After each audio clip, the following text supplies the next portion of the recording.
بسم اللہ الرحمن الرحیم۔ السلام علیکم۔ پروگرام اعتراض ہے، میں صدف عبدالجبار اور آپ سب کو ARY کی طرف سے، اس شو کی طرف سے بہت بہت جشن آزادی مبارک ہو۔ آج کا دن ہم سیلیبریٹ کر رہے ہیں، لیکن ہمیں نہیں بھولنا چاہیے کہ کتنی قربانیوں کے بعد، کتنی انتھک محنت کے بعد یہ ملک، یہ وطن عزیز حاصل کیا گیا اور اس کے بعد بھی قربانیوں کا اور جدوجہد کا ایک ایسا سفر ہے جو جاری و ساری ہے۔ اور اگر ہم گزشتہ سال کی بات کریں 2025 کی، تو وہ سال یقیناً پاکستان کے لیے جو کامیابیاں لے کے آیا، الحمدللہ بنیان مرصوص جب ہم بنے، معرکہ حق میں جب پاکستان کو فتح حاصل ہوئی، تو اللہ تعالیٰ کی رحمت سے آج پاکستانیوں کی اور پاکستان کی کامیابی کا سفر جاری و ساری ہے۔ اور آج ہم اس مقام پر آ کر کھڑے ہیں جہاں پر ہم دنیا میں پیس کے داعی ہیں اور پیس کو پروموٹ کر رہے ہیں۔ اور یہ صرف یہ نہیں کہ پاکستان بیان کیا تھا، کیونکہ پاکستان کا ہمیشہ سے اصولی موقف یہ رہا ہے کہ ہم اس خطے میں اور اس دنیا میں امن چاہتے ہیں، ہم اپنے پڑوسی ممالک کے ساتھ بھی امن کے ساتھ رہنا چاہتے ہیں۔ لیکن جب ہمیں یہ موقع ملا ثابت کرنے کا، تو پاکستان نے جو رول پلے کیا، چاہے وہ ہماری عسکری قیادت ہو، چاہے ہماری پولیٹیکل قیادت ہو، چاہے ہماری گورنمنٹ ہو، چاہے اس ملک کا بچہ ایک فرد ہو، سب نے ثابت کیا کہ ہم نیگوشیشن کروانا بھی جانتے ہیں، ایک ٹیبل پر ان دو ممالک کو بٹھا بھی سکتے ہیں جو ملک آپس میں بات کرنے کو تیار نہیں تھے، یعنی کہ میں بات کر رہی ہوں امریکہ اور ایران کی۔ اور یہاں پر جو پاکستان نے رول پلے کیا ایک ایسے ٹائم پر جب یہ سب سوچ رہے تھے کہ امریکہ تو خود ایک ثالث کا رول پلے کرتا ہے، امریکہ تو خود طے کرتا ہے کہ کب جنگ شروع ہونی ہے اور کب جنگ نے ختم ہونا ہے، لیکن پاکستان نے ان دونوں ممالک کو بٹھا کر نہ صرف سیز فائر کرایا، مذاکرات کا فرسٹ راؤنڈ آف ٹاک اسلام آباد میں ہوا، اور اس کے بعد ابھی بھی جو ایک معاہدہ ہے جسے عبوری معاہدہ کہا جاتا ہے، اسے میمورنڈم آف اسلام آباد کہا جاتا ہے، اور اسی کی طرف ابھی بھی پاکستان کی جانب سے یہ تمام تر کوششیں جاری ہیں کہ کسی طریقے سے دونوں ممالک کسی ایک بات پر راضی ہو جائیں اور آمادہ ہو جائیں۔ اور جب میں معرکہ حق کی بات کر رہی تھی تو مجھے، اور پھر ڈونلڈ ٹرمپ کا میں نے ذکر کیا، تو مجھے یاد آیا کہ ڈونلڈ ٹرمپ کتنی بار یاد دلا چکے ہیں بھارت کو کہ کس طریقے سے پاکستان نے انڈیا کے کتنے جہاز گرائے، جہاں ہم یہ دیکھتے ہیں کہ ان کے اس موقف کی کہیں سے انڈیا کی جانب سے کسی بھی سطح پر کوئی بھی تردید نہیں کی گئی۔ انڈیا آج بھی خاموش ہے، جو یہ کہتا تھا جی طاقت میں ہم پاکستان سے دگنا ہیں اور ہم ہر لحاظ سے پاکستان سے آگے ہیں، لیکن ظاہر ہے جب آپ ہیٹریڈ کی سیاست کریں گے، ایک بیانیہ بنائیں گے، پاکستان کے خلاف جھوٹا پروپیگنڈا کریں گے، تو پروپیگنڈا جو ہے وہ کہیں نہ کہیں جا کر سچ جب سامنے آئے گا تو وہ خود ہی سبوتاژ ہو جائے گا، اور ایسے ہی ہم نے ہوتے ہوئے دیکھا۔ انشاءاللہ پاکستان اس دعا کے ساتھ کہ پاکستان ہمیشہ اسی طریقے سے آگے بڑھتا رہے، ترقی کرتا رہے، اور اس ملک میں ہم ہمیشہ یہ دیکھیں کہ یہاں کی جو روایات ہیں، جو ہماری اقدار ہیں، جو ہمارا جذبہ حب الوطنی ہے، جس سے سرشار ہماری عوام ہے اس ملک کے لیے، اور ہم سب جو بھی کچھ کر سکتے ہیں مل کر آگے بڑھیں اور تمام اختلافات بھول کر آج ہمیں ایک فکری سوچ اپنانی ہوگی، ایک نشستیں ایسی رکھنی ہوں گی جس میں ہم پاکستان کو آگے بڑھانے کی بات کریں۔ یہ میرا ابتدائی طور پر بیانیہ تھا آج کے دن کی مناسبت سے، اور بنتا بھی ہے کیونکہ سیاست پر تو ہم روز ہی بات کرتے ہیں، لیکن آج کا دن خاص دن ہے، تو میں نے سوچا کیوں نہ اس کا ذکر کیا جائے۔ بات کر لیتے ہیں ذرا دیگر ایشوز کے حوالے سے بھی، اور یہاں پر ہم یہ دیکھ رہے ہیں، آپ کو یاد ہوگا کہ 3 مراحل میں آزاد کشمیر کے الیکشن ہوئے، اور ان الیکشن میں جو سیاسی کیمپین ہوئی، جو الیکشن کی کیمپین ہوئی، وہ کیمپین اس حد تک آگے چلی گئی پیپلز پارٹی اور نون لیگ کی کہ ایک دوسرے پر الزامات پھر سے میں کہہ دیتی ہوں، بار بار مجھے حیرت ہوتی ہے اس بات پر کہ بیانات تھے دھاندلی کے، فارم 47 کے، کرپشن کے، اور آج ہم دیکھ رہے ہیں کہ وہ بیانات آئی ڈونٹ نو کہاں پر سٹینڈ کرتے ہیں۔ لیکن اچھی بات ہے، ہم تو چاہتے ہیں بھائی کہ صدر کا جو آفس ہے یا پرائم منسٹر کا جو آفس ہے ان کی آپس کی کوارڈینیشن زبردست ہو، لیکن ملاقات ہوئی وزیر اعظم کی اور صدر آصف علی زرداری کی، اور اس ملاقات کے بعد بہت سارے ایشو زیر بحث آئے ملک کے حوالے سے، چاہے وہ معاشی معاملات ہوں، چاہے وہ دیگر معاملات ہوں۔ تو اب کیا یہ سمجھا جائے کہ واقعتاً دونوں پارٹی کا وہ صرف ایک کہتے ہیں سیاسی شو تھا، اور حقیقت میں اصل بات یہ ہے کہ دونوں پارٹیز جو ہیں وہ ساتھ ہی ہیں ابھی بھی، ورنہ تو ہمیں لگ رہا تھا ایک ایسا پوائنٹ آ گیا جہاں نو کانفیڈنس نہ جانے کیا کیا بات ہوئی۔ دوسرے پی ٹی آئی نے کہا ہے جی ہم آ رہے ہیں 27 ستمبر کو، اڈیالہ جیل پہنچے تھے آج سہیل آفریدی وزیر اعلیٰ، ملنے کے لیے عمران خان سے، مگر ان کی ملاقات نہ ہو سکی اور پھر انہوں نے یہ کہہ دیا ہے کہ اب میں نہیں آؤں گا، اب نیکسٹ ٹائم میں جب ہی آؤں گا جب مجھے اس بات کی یقین دہانی کرائی جائے گی حکومت کی جانب سے کہ بھائی ملاقات ہونے جا رہی ہے۔ اور بھی بہت سے ایشوز ان پہ بات کریں گے، کیونکہ پی ٹی آئی کی قائمہ کمیٹی میں واپسی کے لیے ایک یہ شرط سامنے آئی ہے۔ علامہ ناصر عباس کہہ رہے ہیں کہ ہم قائمہ کمیٹیوں میں واپس آ سکتے ہیں اگر ہماری ملاقات ہمارے بانی سے کرا دی جائے، یعنی پی ٹی آئی کے جو عمران خان ہیں ان سے ملاقات کرا دی جائے۔ تو لیٹس سی کیا ہوتا ہے، اس پر ایگری کرتی ہے پی ٹی آئی کہ نہیں، بات کر لیں گے۔ ہمارے ساتھ حذیفہ رحمان موجود ہے، معاون خصوصی برائے وزیر اعظم نون لیگ فاروق ہے، thank you so much. Taimur Talpur ہمارے ساتھ موجود ہیں، رہنما پاکستان پیپلز پارٹی، اور شوکت یوسف زئی صاحب نے ہمیں جوائن کیا ہے، پاکستان تحریک انصاف سے ان کا تعلق ہے۔ بہت شکریہ حذیفہ، آپ سے آغاز کرتی ہوں۔ آج کا دن ہے، آج کے دن کی مناسبت سے اگر آپ کچھ میسج دینا چاہیں، کچھ پیغام دینا چاہیں، پھر پولیٹیکل ایشو پر تو ہم بات کریں گی، لیکن آج کیا کہنا چاہیں گے؟ بہت شکریہ صدف، میں آپ کے توسط سے اور اے آر وائی کے توسط سے دنیا بھر میں اے آر وائی کے دیکھنے والے کروڑوں سامعین ناظرین کو ایک تو جشن آزادی کی مبارکباد دوں گا، اور یہ دعا کروں گا کہ خدا کرے میری عرض پاک پر اترے وہ فصل گل جسے اندیشہ زوال نہ ہو۔ بہت شکریہ جی۔ ٹھیک ہے، تیمور صاحب آپ آج کے دن کی مناسبت سے کچھ کہنا چاہیں؟ ظاہر ہے ایک ایسا دن جسے ہم سب خوشیوں کے ساتھ سیلیبریٹ کر رہے ہیں، اختلافات بھی بھلا دیتے ہیں، اور آپ سیاستدان اختلافات بھلا دیں تو کیا ہی بات ہے۔ بسم اللہ الرحمن الرحیم، سب کو جشن پاکستان مبارکباد، پاکستان زندہ باد، پاکستان پائند آباد۔ یہی دعا ہے کہ یہ ملک ہمارا ترقی کرے، اور جس طرح ہمارے ملک کا نام بنا، جس طرح فیلڈ مارشل اور ان کی ٹیم نے پاکستان کو کہاں سے کہاں پہنچا دیا، ایک گرین پاسپورٹ جس کو بڑا لوگ جو ہے سو ہلکا لیتے تھے، آج اس گرین پاسپورٹ کا بھی وزن لال پاسپورٹ کے میرے خیال سے برابر ہو گیا ہے یا ہونے جا رہا ہے۔ اور اللہ کرے کہ جس طرح سے اس ملک نے اپنے نام کے حساب سے، اپنی فیم کے حساب سے ترقی کی ہے، امید ہے کہ وہی فیم کی طرح ہمارا جو اکنامک ایشوز ہیں، ہمارے جو پولیٹیکل ایشوز ہیں، وہ بھی سارے سالو ہوں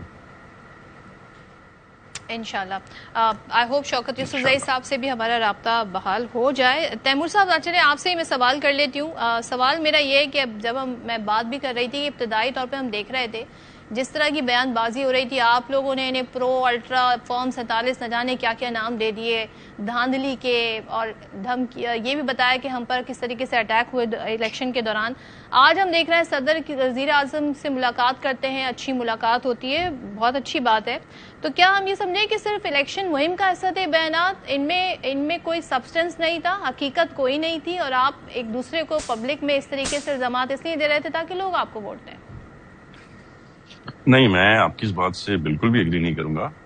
جو ملاقات ہے between the president of Pakistan and the prime minister of Pakistan ایک رسمی ملاقات ہے، اور کتنی ہی گرما گرمی کیوں نہ ہو دونوں پارٹیوں کے بیچ میں، کتنا ہی تصاد کیوں نہ ہو، جب آپ کے ملک کی بات آتی ہے، آپ کے پروفیشنلزم آتا ہے، آپ کے کام آتے ہیں، اس ٹائم پر کبھی بھی ہم لوگ یا پریزیڈنٹ زرداری اس چیز کو الگ نہیں کرتا۔ سب سے پہلے پاکستان، اس کے بعد ہماری ساری باتیں۔ جہاں تک آپ نے بات کی میری میری جماعت کی کہ یہ سارا ایک مذاق تھا یا یہ سارا الیکشن کیمپین کی وجہ سے، تو نہیں، بالکل بھی ایسے نہیں تھا۔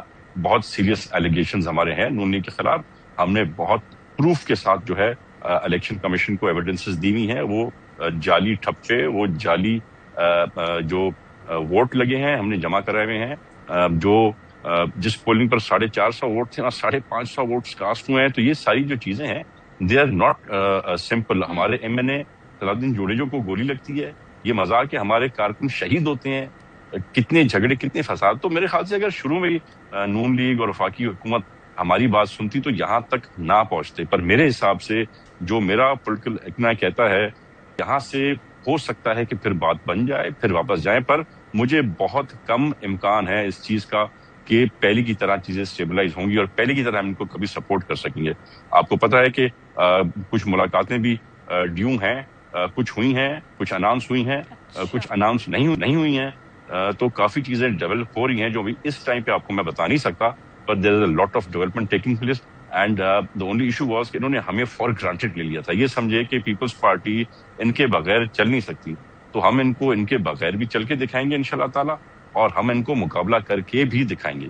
صرف یہ ہے کہ ہم تھوڑا خیال کرتے ہیں کہ ہماری کسی بات کی وجہ سے کہیں ملک کی اکانومی یا پولیٹیکل سچویشن ڈی اسٹیبلائز نہ ہو، اس لیے ہم آرام سے کھیل رہے ہیں، آرام سے کھیل رہے ہیں، آرام سے کھیل رہے ہیں۔ حذیفہ آپ نے بات سن لی، میں ان کی بات کو ریپیٹ نہیں کروں گی کیونکہ آپ لوگوں کا یہ دعویٰ تھا، آپ کے لیڈر، آپ کے وزراء یہ کہہ رہے تھے، رانا ثناء اللہ صاحب کے 11-12 سے پرانی تنخواہ پر پیپلز پارٹی کام کرنا شروع کر دے گی۔ سن لیا آپ نے، کہہ رہے جی معاملات ابھی سیٹل نہیں ہوئے، ابھی تو بہت ساری ملاقات ڈیو ہیں، ہم آرام سے کھیل رہے ہیں۔ جی بہت شکریہ صدف۔ پہلی تو میری گزارش ہے کہ میں پرانی تنخواہ کی بات تو نہیں کروں گا، لیکن میں نے اتنا عرض ضرور کروں گا کہ آپ کے پروگرام میں ہی میں نے میرے خیال سے 2 ہفتے قبل یہ گزارش کی تھی کہ چیئرمین بلاول نے جو گفتگو کی ہے، تو میں نے کہا بیسیکلی سیاسی تقاریر ہیں اور یہ عوامی اجتماع کے سامنے انہوں نے، چونکہ ان کا ووٹ بینک جو ہے اس بات کا متقاضی ہے کہ وہ حکومت پر تنقید کریں، اور حکومت میں زیر PMLN ہے اور دین ہی وہ ووٹ گین کر سکتے ہیں، اس کے علاوہ کچھ نہیں ہے۔ اور آپ نے دیکھ لیا جس طریقے سے پریزیڈنٹ صاحب سے ملاقاتیں بھی ہوئیں، کل بھی وزیر اعظم صاحب اور وہ ساتھ تھے۔ ٹھیک ہے، تیمور تالپور صاحب نے ظاہر ہے اپنی پارٹی کا ایک بیانیہ پیش کیا ہے، کیونکہ ایک دم سے میں اسے یو ٹرن نہیں کہوں گا، میں تو اسے سی ٹرن سمجھوں گا، لیکن ظاہر ہے اگر یہ آپ کی بات سے سہمت ہو جاتے اور کہتے کہ بالکل ہر چیز ٹھیک ہو گئی ہے تو لا محالہ زیادہ تنقید ہوتی، یہ کلپ وائرل ہوتا۔ لیکن میں آپ کو اندر کی بات یہ بتا دوں کہ آپ کو آنے والے دنوں کے اندر چیئرمین بلاول صاحب کی طرف سے بھی PMLN خاص طور پر وزیر اعظم صاحب کے ساتھ جو ہے میٹنگز کے دوران یا باقی جو ایک سیاسی جماعت دوسری سیاسی جماعت سے جو رکھتی ہے اپنا رکھ رکھاؤ، وہ بڑھتا ہوا نظر آئے گا۔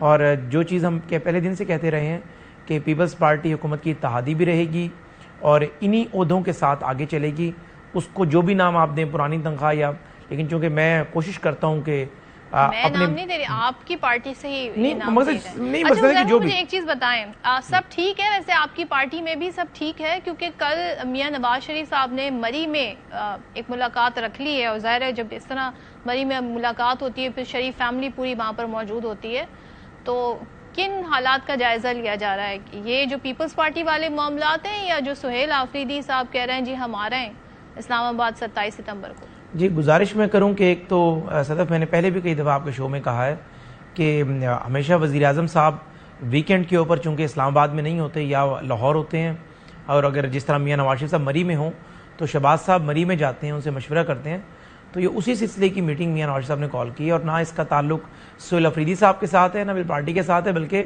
کشمیر میں ظاہر ہے اللہ تعالیٰ نے ہمیں فتح دی ہے، 2/3 میجورٹی PMLN کے پاس آئی ہے، تو اس کے حوالے سے میاں صاحب نے ظاہر فیصلہ تو میاں نواز شریف صاحب کا ہوتا ہے، لیکن ظاہر ہے انہوں نے کنسلٹیشن ساروں سے کرتے ہیں، پارٹی کی سینئر لیڈرشپ سے بھی کرتے ہیں، شہباز صاحب سے بھی کرتے ہیں، مریم نواز صاحبہ سے بھی کرتے ہیں، تو یہ اسی سلسلے کی میٹنگ ہے تاکہ کشمیر کے وزیر اعظم کے حوالے سے حتمی فیصلہ جو میاں نواز شریف صاحب نے کیا ہے وہ سب کو اعتماد میں لے کر ان سے مشورہ کر اس کو اناؤنس کر سکیں۔ تو وہ تو خود وزیر اعظم بننا چاہ رہے تھے نا، لائٹر نوٹ بالکل ٹھیک کہا آپ نے، صاحب تو کہہ رہے تھے مجھے بنا دیں شہباز شریف صاحب وزیر اعظم۔ یہ ایسے ہی ہے جس طرح آپ بات کی اہمیت کے لیے ہوتا ہے، نبی کریم صلی اللہ علیہ وسلم نے ایک دفعہ کہا صحابہ کرام کو کہ میں بھی تمہیں کہوں تو یہ پہاڑ نہ چھوڑنا، وہ بات کی اہمیت کے لیے تھا۔ میاں صاحب نے اپنی تقریر میں جو بات کہی اس کا مقصد یہ تھا کہ کشمیر ان کے اتنے دل کے قریب ہے، جو وزارت عظمیٰ پاکستان کی انہیں 8 فروری 9 فروری اور 10 فروری کو وزیر اعظم شہباز شریف صاحب، مریم نواز صاحبہ انہیں بار بار اس بات پر بضد تھے کہ آپ ہی وزیر اعظم بنے، جماعت کو اللہ تعالیٰ نے جو ہے وہ اکثریت دی ہے جو پارلیمنٹ کے اندر سنگل میجورٹی پارٹی نہیں بنی، لیکن الائنس کے بعد ہم 172 یا 169 کا نمبر اب ہے وہ اچیو کر لیں گے۔ میاں نواز شریف صاحب نے بہت ہی پولائٹلی کہا کہ نہیں، کہ شہباز صاحب کو کہا کہ آپ وزیر اعظم بنے اور اس اتحادی حکومت کو لے کر چلیں، تو اس نواز شریف نے کشمیر جو میرے خیال سے پنجاب کے 2 ڈویژن سے بھی کم جس کا بجٹ ہے، انہوں نے اس لیے کہا کہ ان لوگوں کو اندازہ ہو کہ کشمیر ہمیشہ میاں نواز صاحب کے دل کے قریب رہتا ہے، کشمیر میں ترقیاتی کام ہو، کشمیر کوز کا معاملہ ہو، کشمیر میں ڈیولپمنٹ ہو یا کشمیریوں کے دیگر حقوق کی بات ہو۔ میاں صاحب نے ہمیشہ اقوام متحدہ میں 99 میں بل کلنٹن کے سامنے تو بیسیکلی میاں صاحب نے باور کرایا کہ میرا دل یہ ہے کہ کاش میں کشمیر کا وزیر اعظم بنوں، یہ بیسیکلی بات کی اہمیت کے لیے تھا، بہمیت کی دیدار چلے۔ لیکن اگر ہم مثالوں کو بس اس حد تک ہی رکھیں، کیونکہ ہم تو بڑے خطا کار لوگ ہیں، تو ریفرنس جو ہے اس کے حوالے سے میں بات کروں کہ ایسے ریفرنس نہ دیے جائیں، مثالوں کو ہم اپنے تک ہی رکھیں تو بہتر ہے۔ یہ بتائیے گا تالپور صاحب، اب تو یہ بھائی اس پوزیشن میں آ گئے ہیں کہ وہاں گورنمنٹ بنا لیں گے، اور مجھے نہیں معلوم کہ آپ لوگوں کا کتنا اعتماد اس وقت الیکشن کمیشن پر ہے. آپ لوگوں نے جو درخواستیں جو عرضیاں دی ہوئی ہیں, آپ کو کتنی امید ہے کہ وہ سنی جائیں گی یا اس پہ جو نتائج ہیں وہ آپ کی منشا کے مطابق آئیں گے؟ ہمیں تو اب الیکشن کمیشن پہ اتنا ہی بھروسہ ہے جتنا ہمیں جنرل مشرف اور جنرل ضیاء پہ ہوتا تھا. میرے خیال سے اس سے کم یا اس سے زیادہ نہیں ہوگا. تو لہٰذا ایک طرف جب ایک ون سائیڈڈ چیز چلی ہے تو ہمارے سامنے آ گیا, کوئی ڈھکی چپی چیز تو ہے نہیں. جس طرح سے ہمارے ساتھ زیادتی کی گئی اور الیکشن کمیشن پہلے دن سے آخری دن تک چپ رہا, کوئی ایکشن نہیں لیا, تو we have no faith in that any more. باقی میرے بھائی بات کر رہے تھے, وہ یہ امپریشن دے رہے ہیں کہ شاید میں کوئی بڑا اینٹی نون لیگ ہوں یا کچھ. نہیں, میں نہیں چاہتا. میں تو وہی چاہتا ہوں جو ملک کے لیے بہتر ہو. میں نہیں چاہتا کہ کوئی رفٹ آئے. میں تو چاہتا ہوں کہ اسموتھ سیلنگ ہو حکومت کی اور پیپلز پارٹی کی. پر یہ وہ لوگ نہیں چاہتے. اور آج بھی دیکھیں, جیسے میرے بھائی ریفا کا ایٹیٹیوڈ تھا, اس ایٹیٹیوڈ کے حساب سے جو ہے سو آپ دیکھ سکتے ہیں, وہ رانا صاحب نے بات کی, وہی بات نہ دہراتے ہوئے بھی میرے بھائی نے دہرا دی. تو as I said they have taken us for granted. جو حالات حکومت کے ہیں نا, وہ میں نہیں کہنا چاہتا, مجھے کہنے کی ضرورت نہیں, کیونکہ ان کے اپنے جو سب سے سینئر فیڈرل منسٹر ہیں, سینئر کہوں یا اسٹرانگسٹ منسٹر کہوں, انہوں نے باتیں ساری آپ کے میرے سامنے واضح کر دیں, پاکستان کی عوام کے سامنے واضح کر دیں. تو میں اس پہ کیا کہوں. جتنا یہ اسموتھ سیلنگ دکھا رہے ہیں اتنی اسموتھ سیلنگ ہے نہیں, نہ ان کے اندر تو وضاحت تو آ گئی تھی نا. خود ہی وزیر داخلہ نے بتا دیا تھا کہ وہ کہنا کیا چاہ رہے ہیں. وہ تو اوور آل سسٹم کی بات کر رہے ہیں, اور زیادہ تر جب سسٹم کی بات ہوتی ہے تو کراچی کی پرفارمنس پہ زیادہ بات ہوتی ہے. تو حالانکہ انہوں نے کسی جگہ ایک اسپیسیفک کسی شہر کی بات نہیں کی تھی, لیکن ڈیبیٹ پھر ہوتی ہے. اب آپ نے دیکھا ہوگا گلگت بلتستان کے الیکشن ہو, آزاد کشمیر کے الیکشن ہو, لاہور کراچی کے مقابلے ہو رہے ہوتے ہیں. تو یہاں تو آپ کی حکومت ہے, تو سسٹم میں پرفارمنس آپ کی بھی جج ہو رہی ہے. کراچی اور لاہور کا یا پنجاب اور سندھ کا مقابلہ میرے خیال سے ہونا تھوڑا مشکل ہے. وہ اس لیے ہے کیونکہ یہ ہمیں NICVD جیسا ایک ہسپتال بنا کے دکھاتا. یہ ہمیں جو ہے نا, جس طرح ہم نے سندھ میں پروجیکٹ کیا ہے, ہم لاکھوں ڈالرز ہمیں مل رہے ہیں کاربن کریڈٹس کی اس میں جواب میں, جو ہم نے لاکھوں ایکڑ پر ہم نے مینگروز لگائے. یہ مجھے ایک پروجیکٹ اپنا ایسا دکھا دیں, ان کے پاس پنجاب میں ہے. یہ جس طرح ہم نے تھر کول میں, ہر ڈیزرٹ کے اندر سے ہم کوئلہ نکال کے اس میں سے بجلی بنا کے اور پاکستان کی گرڈ کو بھیج رہے ہیں. ناٹ آور گرڈ, سندھ کی گرڈ, دا نیشنل گرڈ. یہ مجھے ایک پروجیکٹ بنا دیں, ان کے پاس بھی کوئلہ تو بہت ہے, یہ کیوں نہیں بنا سکتے. ہم نے 21 لاکھ گھر بنا کے دے رہے ہیں غریب عورتوں کو, بیوہ عورتوں کو, اور جن میں سے 11 لاکھ گھر بنا کے ہینڈ اوور کر دیے. یہ مجھے اس کا آدھا بنا کے دکھا دیں. تو کاش ہمارے پاس آپ جیسے کوئی نیوٹرل, صاف ستھرے, اچھے اینکرز ہماری مدد کریں. جو ہم نے کیا ہے اس کو پروجیکٹ کریں. تو میرے خیال سے آپ پنجاب اور سندھ کے ریسورسز اگر چیلنج کریں گے تو اس میں بہت فرق ہوگا. پر جو ہم نے کام کیا ہے شاید یہ بھی نہیں کر سکیں گے. ان کا جو دعویٰ تھا جھوٹی صفائی کا, وہ بھی نجی چینلز نے سامنے لا کے ڈاکیومنٹریز دے کے بنا اور ہمیں دکھا دیا ہے, تو وہ بھی ہمارے سامنے ہے. لہٰذا میرے خیال سے آپ کو ایک ریکویسٹ کروں گا, اس شو کے دوران یا اس شو کے بعد آپ گوگل کو لکھیے گا کہ پوری دنیا میں سب سے زیادہ جو سائبر نائف کے آپریشنز ہیں مفت, وہ کہاں پہ ہوتے ہیں. تو آپ کو USA, کینیڈا, آسٹریلیا نہیں آئے گا. آپ کو گوگل بتائے گا کہ not Pakistan but Karachi most free. میں یہ دیکھ لیتی ہوں آپ نے جو کہا, لیکن مین وائل ظاہر ہے مجھے حذیفہ صاحب سے بھی ان باتوں کے جواب دینے ہیں. اور میں یہ پوچھنا چاہتی ہوں کہ آزاد کشمیر میں الیکشن جیتنے کے بعد اب یہ کتنا اپنے آپ کو مستحکم محسوس کر رہے ہیں, اور پیپلز پارٹی کی ناراضگی کو کس حد تک یہ آگے مول لے سکتے ہیں. وہ ستمبر میں تو پھر ایک پارٹی تیار ہے اسلام آباد کی طرف آنے کے لیے. بریک لیتی ہوں, بریک کے بعد واپس آتے ہیں. Welcome back once again. Huzaifa sahab, ذرا آپ بتا دیجئے اب آزاد کشمیر میں کتنی مضبوطی محسوس کر رہے ہیں اوور آل, اور پیپلز پارٹی کے لیے اب کیا آپ کا میسج ہے, کیونکہ یہ کہہ رہے ہیں جی یہ بات اتنی سادہ نہیں ہے جتنی آپ سمجھ رہے ہیں. پروفیشنل ہمارا رابطہ ہے, بٹ ابھی مجھے لگتا ہے کہ ابھی انہوں نے وہیں پر پوزیشن سنبھالی ہوئی ہے جو ان کی الیکشن کے دوران تھی. جی صدف, آپ نے پہلے میرا جو سوال جب آپ نے کیا وہ سیگمنٹ دوبارہ بھی ریپیٹ میں آپ بھی دیکھ لیں گے, لیکن اگر آپ کو یاد ہے تو میں نے کہیں نہیں کہا کہ پیپلز پارٹی جو ہے اس کو ہم ٹیکن فار گرانٹیڈ لے رہے ہیں یا پیپلز پارٹی کے لیے کوئی ایسی سخت بات. میں نے تو الٹا جو بات ماضی میں ہمارے رہنماؤں نے کی میں نے تو اسے ریپیٹ بھی نہیں کیا. میں نے صرف اتنا ضرور کہا, بلکہ پیپلز پارٹی کے لیے میں نے تو گنجائش پیدا کی ہے کہ وہ ایک سیاسی تقاریر تھیں. ظاہر ہے بلاول صاحب نے جتنی بھی حکومت پر تنقید کی تو اس کا مقصد یہی تھا کہ اپنے ووٹر کو ایکٹیویٹ کرنا. اور ظاہر ہے اگر گھوڑا گھاس سے دوستی کرے گا تو کیا کھائے گا. بلاول صاحب نے حکومت پر ہی تنقید کر کشمیر الیکشن لڑنا تھا, اور اب وہ الیکشن گزر گیا تو جو ورکنگ ریلیشن شپ پہلے تھا وہ اللہ کے فضل و کرم سے موجود ہے اور آئندہ بھی رہے گا. لیکن اگر پیپلز پارٹی کوئی دوست یہ سمجھتے ہیں کہ نہیں انہوں نے اختلاف رکھنا ہے یا بہت ساری چیزوں کو انہوں نے ابھی پی ایم ایل این کے ساتھ سیٹل کرنا ہے, تو یہ ان کا اپنا نقطہ نظر ہے. لیکن ظاہر ہے حکومت میں ہے, حکومت کی تو کوشش یہ ہوتی ہے کہ اپوزیشن اور آپ کے جو مخالفین ہیں آپ ان کے بارے میں بھی نرم گوشہ رکھیں. یہاں تو پھر بھی اتحادیوں کی بات ہے, تو پیپلز پارٹی جو مرضی ہمارے بارے میں بات کرے یا رائے قائم کرے, لیکن میرا جو سیاسی فہم و فراست ہے وہ یہی سمجھتا ہوں کہ پیپلز پارٹی ہماری اتحادی بھی رہے گی, اور انشاءاللہ تعالی مرکز میں اور صوبوں میں بھی ہمارا اتحاد ذرا موجود ہے. اگر کچھ جگہ پر ان کے لگے ہوئے ہیں, حکومت ہماری ہے, کچھ جگہ پر گورنر جو ہے وہ پی ایم ایل این کے لگے ہوئے ہیں, حکومت ان کی ہے, سندھ کی میں بات کر رہا ہوں. اور جہاں تک آپ نے کشمیر کی بات کی, دیکھیں عوام نے مینڈیٹ دی ہے اور سب کو پتا ہے, یعنی عوامی رائے کا آپ کوئی بھی سروے اٹھا کر دیکھیں, گیلپ ہے, آئی پور ہے یا دیگر سرویز ہیں, سب میں یہی ریزلٹس آ رہے تھے. مینڈیٹ مل گیا, آپ کہہ رہے ہیں یہ ہمارا مینڈیٹ ہے, یہ جواب آ گیا. نہیں ایک مضبوط حکومت بنے گی, وہ جو آپ نے سوال کر رہی تھی. جی ایک مضبوط حکومت بنے گی, اور انشاءاللہ تعالی پی ایم ایل این جو مسائل ہیں کشمیر کے ان کو ایڈریس کرے گی, اور آپ دیکھیں گے ایک سال میں کشمیر پہلے جیسا پرامن نظر آئے گا جس طرح پہلے پرامن ہوا کرتا تھا. کیا بات ہے. شوکت صاحب ذرا بتا دیجئے, آج خبر آئی ہے, پہلے تو میں آپ کی بعد میں بات کروں گی, وزیر اعلیٰ کے پی کیا کہہ رہے تھے, لیکن یہ پی ٹی آئی قائمہ کمیٹی میں واپس آ سکتی ہے اگر بانی P T I Imran Khan سے ملاقات کروائی جائے. علامہ ناصر عباس صاحب یہ فرما رہے ہیں, تو آپ کو لگتا ہے کہ یہ ملاقات ہو جائے تو پھر آپ اس حکومت کو لیجیٹیمیسی دینے کو تیار ہیں؟ ایک طریقے سے لیجیٹیمیسی دینی ہوگی نا, آپ اس سسٹم کا حصہ بن جائیں گے جس کو آپ تھوڑے دن پہلے ہاں میں ہاں ملا رہے تھے کہ کولیپس کر گیا ہے. بسم اللہ الرحمن الرحیم, بہت شکریہ. دیکھیں صرف یہ نہیں, بہت سارے فیصلے ہو سکتے ہیں. اگر خان صاحب سے ملاقات ہو جاتی ہے تو وہ تو ظاہر ہے پھر یہ بھی ہو سکتا ہے کہ تاریخ اور بھی بڑھ سکتی ہے, تاریخ تیز بھی ہو سکتی ہے, تاریخ واپس بھی ہو سکتی ہے, تاریخ مطلب بہت ساری چیزیں ہیں, کیونکہ فیصلہ تو خان صاحب نہیں کرنا ہے نا. اور چاہے وہ اسمبلی میں واپس آنا ہو, کمیٹی میں واپس آنا ہو, کسی اصول کی بنیاد پہ تو ہوں گے نا فیصلے. ابھی تک تو آپ ان کو جعلی مینڈیٹ کی حکومت کہتے ہیں.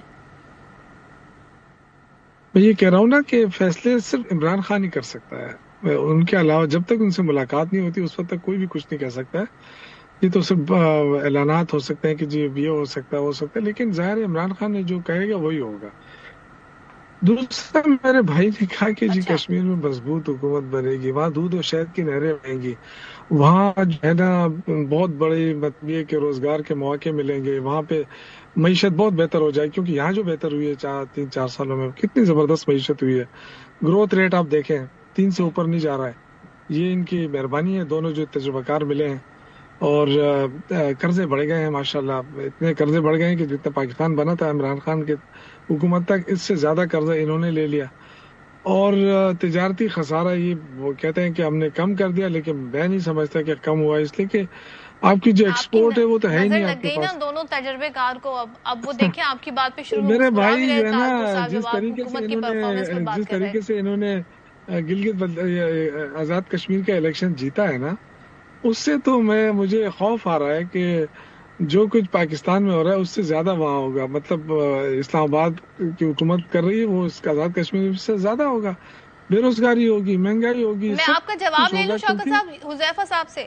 حذیفہ صاحب یہ کہہ رہے ہیں کہ اگر آپ ملاقات کروا دیں, یہ ناکام ہو چکے ہیں, یہ چاہے ملاقات کروا دیں تو بہت سارے تحریک بھی واپس لے سکتے ہیں. یہ تو بڑا آپشن دے دیا ہے شوکت یوسفزئی صاحب نے. ہو سکتا ہے پھر یہ اسلام آباد بھی نہ آئے, اب ساری تحریکیں اور جو بھی ان کے گلے شکوے ہیں واپس لے لیں اور آپ کی حکومت کو لیجیٹیمیسی بھی دے دیں. دیکھیں صدف گزارش یہ ہے کہ میں تو خود اس بات کا قائل ہوں کہ صبح کا بھولا اگر شام کو لوٹائے اسے بھولا نہیں کہتے.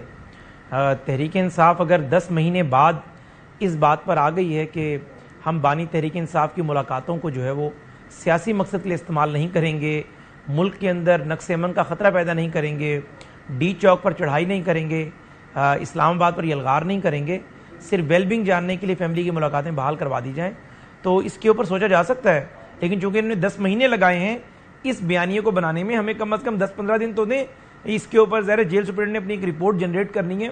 ماضی میں بھی جو ملاقاتیں بین ہوئی تھیں آپ کو یاد ہوگا کہ جو ان کی بہن ہے بانی تحریک انصاف کی عظمیٰ خان صاحبہ, ان کو ویل بینگ جاننے کے لیے 4 دسمبر کو ملوایا گیا تھا, اور انہوں نے باہر آ کر میگنا کارٹا جتنا بڑا ٹویٹ کیا, جس طریقے سے اداروں کو ملائن کیا. پھر آپ نے خود دیکھا کہ آپ کے جو بڑے بڑے اینکر حضرات ہیں انہوں نے ایون کہ اس ٹویٹ کو جو ہے اس کو اوپر ڈسکس کرنا بھی گوارا نہیں کیا کہ کم از کم اس طرح کی گفتگو کوئی پاپولر لیڈر نہیں کرتا.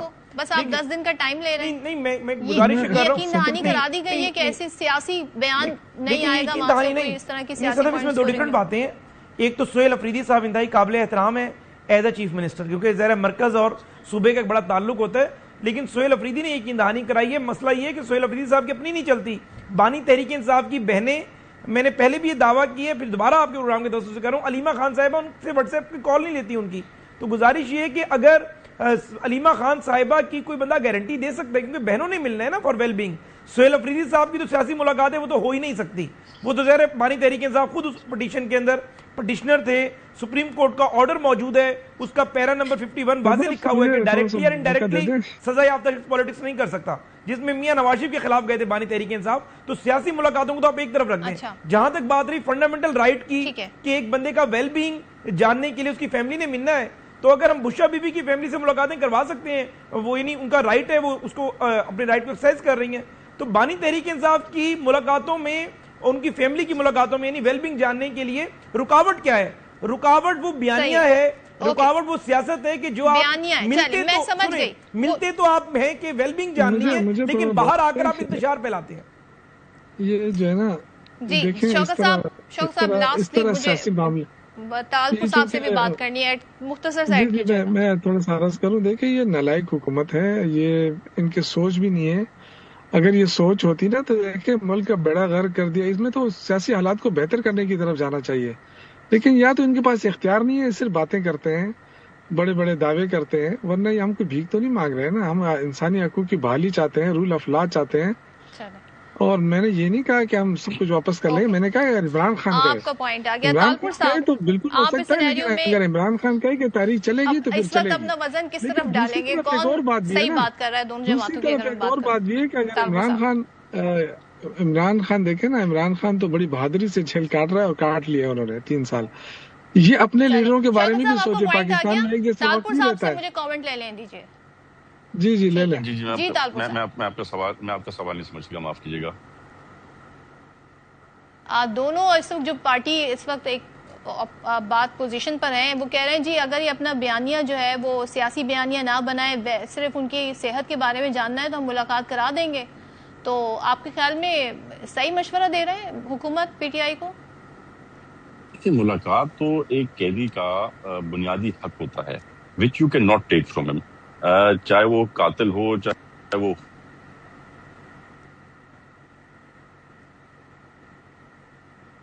افسوس کے ساتھ کہوں گا کہ ملاقات ایک فنڈامنٹل رائٹ ہے جو ملنا چاہیے. باقی جو آج کل باتیں چل رہی ہیں, میرے خیال سے ان کا دھرنا کبھی ہونا نہیں ہے, کیونکہ دھرنا یہ کر نہیں سکتے.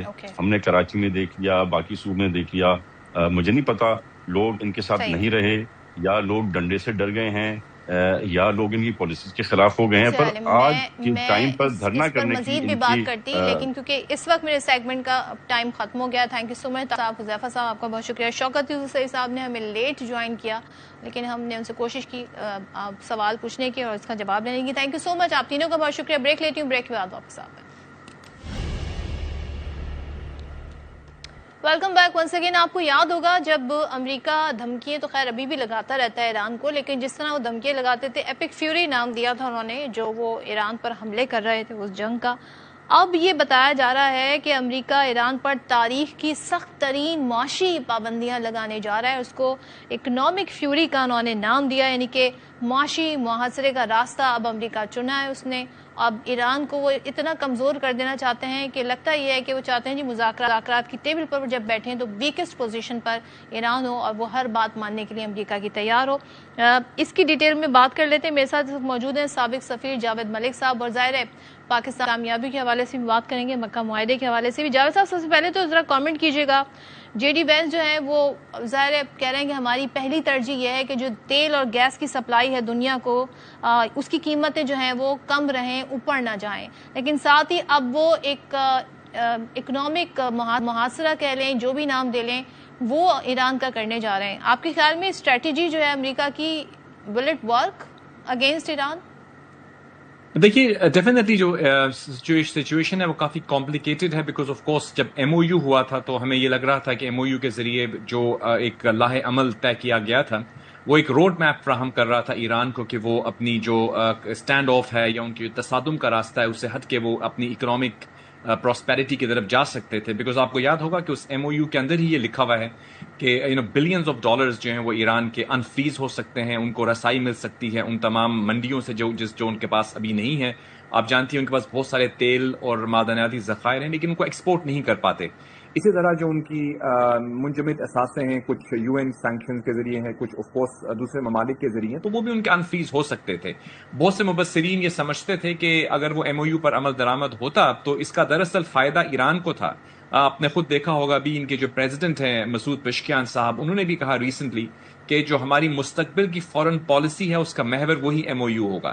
لیکن ایران کے اندر موجود جو آئی آر جی سی ہے اس کا ایک مختلف نقطۂ نظر ہے. آپ نے دیکھا کہ ابھی چینجز بھی ہوئی ہیں ابھی وہاں پہ ان کی کمان میں، تو اس سے یہ لگتا ہے کہ اگر جب امریکہ کو یہ لگتا ہے کہ ایران ایم او یو سے ہٹ کے یعنی تصادم کی طرف بڑھ رہا ہے، تو پھر یو ایس کے جو واشنگٹن کے اندر پالیسی سرکلز ہیں وہاں سے یہ بات آ رہی ہے کہ وہ اس کو کہتے ہیں ٹو پنچ تھیوری، یعنی ایک تو وہ ان کے اوپر اپنی جو محاصرہ ہے اس کو بھی جاری رکھیں گے اور پلس ان کے اوپر اکنامک جو ہے وہ سینکشنز اپنی جگہ پہ موجود ہیں، لیکن اس کے علاوہ میں تھوڑا سا جاننا چاہتی ہوں جاوید صاحب، ابھی ایسے کیا حالات ہیں کہ ایران میں وہ پابندیاں نہیں، ایران پہ تو سالوں سے ڈیکیڈز آف سینکشنز ہیں اور تجارت کی انہیں اجازت نہیں ہے، تیل ان کے پاس ہے، وہ فریلی اس کی ٹریڈ نہیں کر سکتے ہیں، تو ایسی مزید کیا پابندی امریکہ لگا سکتا ہے؟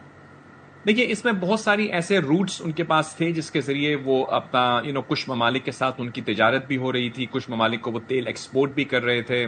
بہت سے لوگ آبزرورز آپ کو یہ بتائیں گے کہ ان کی بہت بڑی تعداد میں جو تیل تھا وہ چائنا اور مختلف ممالک کو بھی جاتا تھا.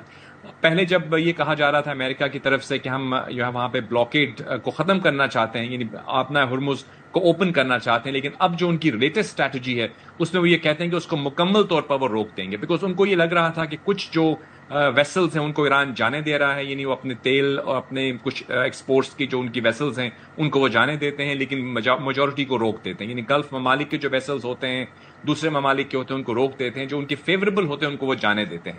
تو جو آپ پوچھ رہی ہیں کہ اکنامک محاصرہ کیسے ہو سکتا ہے، امریکہ بھی یہ کہہ رہا ہے کہ ہم کمپلیٹ بلاکیڈ کر دیں گے. یعنی ایسا نہیں ہو سکتا کہ ایران کچھ شپس کو جانے دے اور کچھ کو روک دے. اگر روکنا ہے تو پھر سب رکیں گی، اور اگر سب رکیں گے تو اس کا اکنامک امپیکٹ جو ہوگا وہ ڈائریکٹلی ایران کو بھی ہوگا.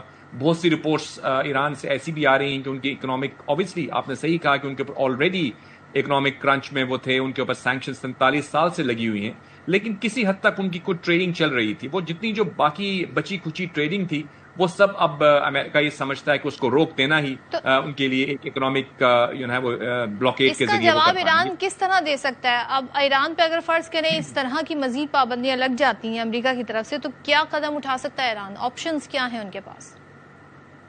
دیکھیے جی، ایز اے ڈپلومیٹ میں تو یہی کہوں گا کہ ایران کے پاس جو بہترین آپشن ہے وہ یہی ہے کہ وہ اس ایم او یو کی طرف لوٹ کے جائیں جو ان کے پریزیڈنٹ خود کہہ رہے ہیں. یعنی ان کے پریزیڈنٹ مسعود پشکیان کی یہ سٹیٹمنٹ ہے کہ یہ ایم او یو جو ہے یہ ہماری مستقبل کی فورن پالیسی کا محور ہے، اس کا ایک ستون ہے. تو میری نظر میں بھی اور بہت سے جو آبجیکٹو اور انڈیپینڈنٹ نیوٹرل آبزرورز ہیں وہ یہ سمجھتے ہیں کہ ایران کے انٹرسٹ میں ہے کہ وہ ایم او یو کی عمل درآمد کو یقینی بنائے.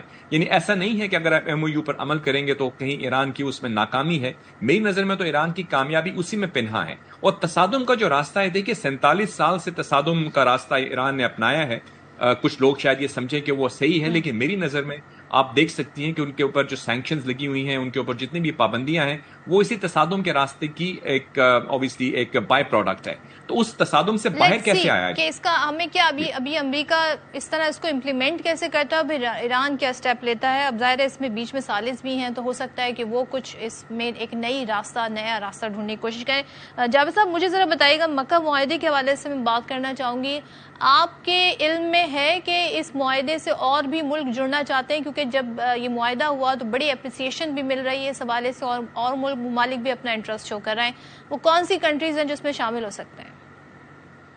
دیکھیے جو مکہ ایگریمنٹ ہے وہ ایک بہت ہی لینڈ مارک ایگریمنٹ ہے. 3 ممالک جو ہیں اس کے اندر آپ جانتے ہیں کہ 3 بہت ہی منفرد لیکن بہت ہی یونیک ویلیوز ایڈ کر رہے ہیں اس سارے پروجیکٹ میں، بلکہ اس پروپوزل میں. آپ دیکھتے ہیں کہ ترکی جو ہے وہ ایک نیٹو کا ممبر ہے، نیٹو کی 2nd لارجسٹ آرمی ہے. ان کے پاس جو ڈیفنس پروڈکشن بالخصوص ڈرون ٹیکنالوجی جو ہے وہ بالکل یونیک ہے. اگر آپ سعودی عربیہ کو دیکھتی ہیں تو وہ ایک فائنینشلی ان کا مسل بہت اسٹرانگ ہے, ان لمیٹڈ انرجی سپلائیز ہیں ان کے پاس. پاکستان جو ہے وہ ایک نیوکلیئر طاقت ہے. تو یہ تمام تینوں جب ملتے ہیں تو یہ اپنے 3 ایڈیشنل ویلیوز لے کر آتے ہیں اور ایک بہت ہی میں سمجھتا ہوں کہ منفرد سیکیورٹی آرکیٹیکچر یہاں پہ جنم لے رہا ہے, جو کہ اس خطے کے اور میں سمجھتا ہوں دنیا کے امن کے لیے ایک بہت امپورٹنٹ ہوگا. آپ نے سوال کیا کہ اور کون سے ممالک آ سکتے ہیں. دیکھیے گلف ممالک کے اندر موجود جو کویت ہے اس کے ساتھ آلریڈی پاکستان کی ڈسکشن چل رہی ہیں, قطر کے ساتھ بھی ہو سکتا ہے, اور ممالک کے ساتھ بھی بات چل رہی ہے.